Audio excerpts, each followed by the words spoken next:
So second pillar என்ன pillar? Detoxification, நச்சுத்தன்மை நீக்கம் அப்படின்னு சொல்லலாம். அன்றாடம் நம்ம உடம்புக்குள்ள இருந்து இந்த கழிவுகள் வெளியில போகணும். சோ நான் முதலே சொன்னேன், இந்த டாக்ஸின்ஸ்னால தான் நம்ம உடம்புக்குள்ள நோய் வரதுக்கான காரணம் அப்படிங்கறத பார்ப்போம். இந்த நச்சுத்தன்மை அதிகமாக செல்கள்ல போய் சேர சேர சேர சேர என்ன ஆகும்னா அந்த செல்லோட சிஸ்டம் டோட்டலா பாதிக்க ஆரம்பிக்கும். சோ ஹெல்தி செல் அப்படின்னா வெல்னஸ், அன்ஹெல்தி செல்னா ப்ரீ இல்னஸ், சிக் செல் அப்படின்னா டிசீஸ் அப்படிங்கறத பார்த்தோம். சோ நம்மளுடைய செல் இது எப்படிப்பட்டது, எந்த மாதிரியான ஒரு தன்மைங்கிறது நம்ம முதல்ல புரிஞ்சுக்கணும். சோ ஒரு ரிசர்ச்ல என்ன சொல்றாங்க, அப்ராக்சிமேட்டா ஒரு நிமிஷத்துல கிட்டத்தட்ட 100 மில்லியன் செல்ஸ் இறந்து போய் புதிய செல்ஸ் உற்பத்தி ஆகும். இது நேச்சுரலா நம்ம பாடியில நடக்கக்கூடிய ஒரு சிஸ்டம். அப்படி உருவாகக்கூடிய அந்த செல்ஸ் நல்ல ஒரு ஹெல்த்தியான ஒரு செல்ஸா உருவாகும். பெரும்பாலும் இன்னைக்கு நம்ம உடம்புக்குள்ள இருக்கக்கூடிய செல்ஸ் எப்படி இருக்குன்னா இந்த மாதிரியான ஒரு செல்லா இருக்கும். சோ இந்த செல்களுக்குள்ள போய் டாக்ஸின்ஸ் போய் சேர சேர சேர இந்த செல்களுக்குள்ள நியூட்ரிஷன் போக முடியாது. சோ நியூட்ரிஷன் உள்ளுக்குள்ள போகல அப்படின்னாலே நம்ம செல்கள் ஆரோக்கியம் குறைய ஆரம்பிக்கும். அது மட்டும் இல்லாமல் செல்களுக்குள்ள இருக்கக்கூடிய கழிவுகள் அன்றாடம் வெளியில போகணும். சோ இதுவும் நடக்காது. சோ செல்லுக்குள்ள ஊட்டச்சத்தும் போகல, செல்லுக்குரிய கழிவுகளும் வெளியில போகல அப்படின்னு சொல்லும் போது நம்மளுடைய ஹெல்த்தியான செல்ஸ் இங்க என்ன ஆகும், அன்ஹெல்தி செல்ஸ் ஆக மாற ஆரம்பிக்கும். ஆர் நம்ம ப்ரீ இல்னஸ் அப்படிங்கிற ஒரு ஸ்டேஜ்ல இருக்கும். தொடர்ந்து இதே போல நம்மளுடைய செல்ஸ் இருந்துச்சுன்னா இந்த அன்ஹெல்தி செல்லுங்கிறது டெத் செல்ஸா மாற ஆரம்பிக்கும். டெத் செல்ஸா, நீக்ரோசிஸ் அப்படின்னு மெடிக்கல் டேர்ம் சொல்லுவாங்க. அந்த டெத் செல்ஸா மாறிச்சுன்னா நம்ம நோய் அப்படிங்கிற கட்டத்துக்குள்ள போயிடும். நம்மளுடைய செல்ஸ் எப்படி இருக்கும், இந்த மாதிரி இருக்கும். சோ எல்லா மூவ்மெண்ட் எல்லாமே பர்ஃபெக்டா இருக்கணும், நியூட்ரிஷன் உள்ள போகணும், அதே போல கழிவுகளும் செல்களை விட்டு வெளியில போகும். இது நடக்கணும்னா இதற்கு நம்ம டெய்லி டீடாக்சிஃபை பண்ணாதான் நடக்கும். சோ வெளியில சோப் போட்டு குளிக்கிறோம், டெய்லி குளிக்கிறோம் இல்லீங்களா? சோப் போட்டு டெய்லி குளிக்கிறோம். நல்ல வேலை சென்னையில் அடிச்சு இந்த புயல்னாலே நிறைய பேர் டெய்லி குளிக்க ஆரம்பிச்சிட்டாங்க. இல்லைன்னா 2 நாளைக்கு ஒரு தடவை குளிக்கிற மாதிரி ஒரு சூழ்நிலை இன்னும் இருந்திருக்கும். சோ அது நடக்கணும்.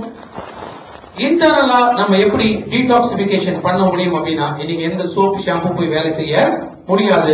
பட் ஒன்லி கேனோடர்மா வேலை செய்யும்.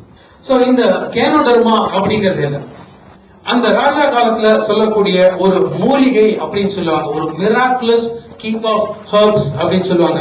ஒரு தாவர வகையில் இருக்கக்கூடிய ஒரு மிகச்சிறந்த மூலிகையாக இந்த கேனோடர்மாவை பார்த்தாங்க. 5000 வருடங்களுக்கு முன்னாடி இந்த கேனோடர்மாங்கிறது அடர்ந்த காடுகள்ல செத்து போன பட்டு போன மரத்தில் தான் அதிகமாக இந்த காளான் முளைக்கும்.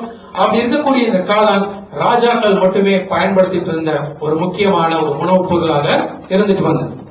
பட் கமர்ஷியலா இது எல்லாருக்குமே கிடைக்கணும் அப்படிங்கறதுனால 1970s மேலதான் இந்த கேனோடர்மாவை கமர்ஷியலா தயார் பண்ண ஆரம்பிச்சாங்க. ஏன் அப்படின்னா இந்த கேனோடர்மாக்குள்ள 400க்கும் மேற்பட்ட மருத்துவ கூறுகள் இருக்கு, மெடிசினல் ப்ராப்பர்ட்டிஸ் அப்படின்னு நம்ம சொல்றோம். இந்த கேனோடர்மா எப்படி நம்ம உடம்ப டீடாக்சிஃபை பண்ணும், எப்படி செல்களை ஹெல்த்தியா மாற்றும் அப்படின்னா, ஃபர்ஸ்ட் திங் நம்ம பாடியை ஸ்கேன் பண்ணும். எந்தெந்த செல்கள் கெட்டு போயிருக்கு, எந்தெந்த செல்கள்லாம் டெத் ஆயிருக்குங்கிறத ஃபர்ஸ்ட் நம்ம டோட்டல் பாடி முழுக்க ஸ்கேன் பண்ண ஆரம்பிக்கும். செகண்ட் திங், அந்த செல்களுக்குள்ள இருக்கக்கூடிய நச்சுத்தன்மை இதெல்லாம் கொஞ்சம் கொஞ்சமா உடம்பு விட்டு வெளியில கொண்டு போகும். அதுதான் டீடாக்சிபிகேஷன் அப்படிங்கிற ஒரு ப்ராசஸ் நடக்கும். சோ நம்ம பாடியில இருந்து யூரின்ல, மோஷன்ல, வேர்வையில, சளி, இருமல், வாந்தி பேதின்னு சொல்லி பல ரூட்ல நம்ம உடம்புல இருந்து இந்த நச்சுத்தன்மை வெளியில போக ஆரம்பிக்கும். மூன்றாவது, செல்கள் ஹெல்த்தியா இருக்கணும் அப்படின்னா 3 விஷயம் தான் தேவை. செல்கள் உயிர் வாழும் ஹெல்த்தியா இருக்கணும் அப்படின்னா காற்று, தண்ணீர், உணவு, இது 3 தான் தேவைப்படுது. இந்த 3 சேர்ந்தும் கிடைக்கக்கூடிய விஷயங்கள் இது எல்லாமே கேனோடர்மா சப்ளை பண்ண ஆரம்பிக்கும்.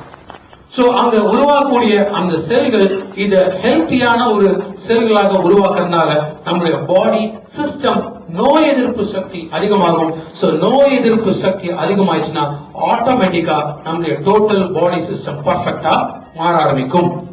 சோ எப்போ நம்ம உடல் ஹெல்த்தியா மாற ஆரம்பிக்குதோ அப்போ உடம்புல இருக்கக்கூடிய நோயும் உடம்பு விட்டு கொஞ்சம் கொஞ்சமா வெளியில போக ஆரம்பிக்கும். சோ அதனால நான் சப்ளிமெண்டேஷன்ஸ் எடுக்கும் போது நமக்கு ஏன் ரிசல்ட் கிடைக்குதுன்னா காரணம் செல்கள் அடிப்படையாக இருக்கக்கூடிய இந்த செல்கள் இது ஆரோக்கியமா மாறிச்சுனாலே நம்ம உடம்புல இருக்க நோயும் நம்ம உடம்ப கொஞ்சம் கொஞ்சமா விட்டு போயிடும். இதுதான் பேசிக் ஐடியா சப்ளிமெண்டேஷன்ஸ் பத்தி. சோ இந்த கேனோட்ரோமா இதை பொறுத்த வரைக்கும் இன்னைக்கு நிறைய பெனிஃபிட்ஸ் இருக்கு. எஸ்பெஷலி நம்முடைய கார்டியோவாஸ்குலர் சிஸ்டம் அப்படின்னு சொல்றோம், சிவிஎஸ், ஹார்ட் ரிலேட்டட் ப்ராப்ளம்ஸ் எதுவுமே வராமல் தடுக்க முடியும். நல்ல பிளட் சர்க்குலேஷனை இம்ப்ரூவ் பண்ண முடியும். பிளேட்லெட் கவுண்ட்ஸ் இன்க்ரீஸ் பண்ண முடியும். Blood glucose level, diabetic levels balance பண்ண முடியும். அது மட்டும் இல்லாமல் ஆன்டி ஏஜிங் ப்ராப்பர்ட்டி அப்படின்னு சொல்றோம், அந்த முதிர்ச்சி தன்மை, அந்த முதுமை அப்படிங்கிற ஒரு தன்மை வெளிப்படாமல் அந்த ஆன்டி ஏஜிங் ப்ராப்பர்ட்டிஸ் கொடுக்கக்கூடியதான் இந்த கேனோட்ரோமா. மெடிசின்ஸ், அதாவது டாக்டர்ஸோட ஒரு பைபிள் அப்படின்னு சொல்ல முடியும். அந்த பைபிள் தான் Harrison's text book of medicine அப்படின்னு சொல்லுவாங்க. இந்த Harrison's text book of medicine படிக்காம எந்த டாக்டரும் வெளியில வர மாட்டாங்க, பிராக்டிஸ் பண்ண மாட்டாங்க. சோ டாக்டர்ஸோட பைபிள் அப்படின்னு சொல்லக்கூடிய ஹாரிசன்ஸ் டெக்ஸ்ட் புக் ஆஃப் மெடிசன்ஸ்ல மென்ஷன் பண்ணிருக்கிற ஒரே ஆயுர்வேதிக் ப்ரிபரேட்டரி மெடிசன் எதுன்னு கேட்டீங்கன்னா இந்த கேனோட்ரோமா மட்டும்தான். வேற எந்த விதமான ப்ராடக்ட்ஸும் கிடையாது. சோ அவ்வளவு ஹெல்த்தியான இந்த கேனோட்ரோமா டெய்லி அட்லீஸ்ட் ஒரு 3 capsules எம்டி ஸ்டொமக்ல எடுத்து